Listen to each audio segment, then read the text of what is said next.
miki. To don haka ni faɗa na bar wa Allah, na ga faɗa fa Allah ne yake karɓan mun shi.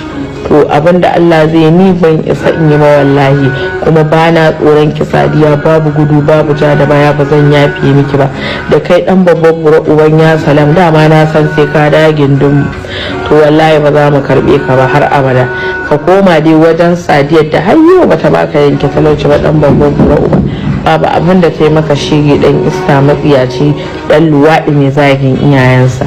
Daga rana mai kamar to ba zan ƙara magana akan ki ba tsohuwar karuwa. In za ki kafe na su 100 Sadiya ba zan magana ba, matsalolin ki ma ya ishe ki.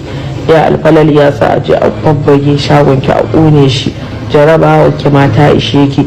Sai kuma ke yar Hamisu gurgu kin san ce me yasa ban bude ki ba? Aikin wannan ki riga kin mutu sisi kwandam, tsino ubanki yana yawo a kanki.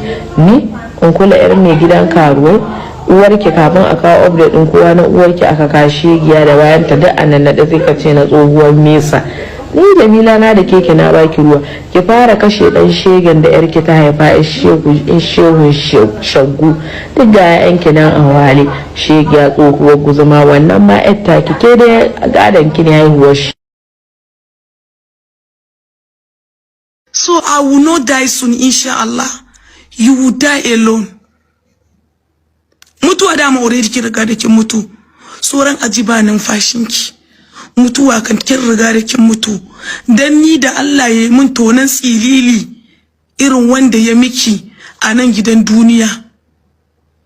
Gwamma Allah ya dore na an min sallah an ji an binne ni. Saboda Babiana ina zo supermarket.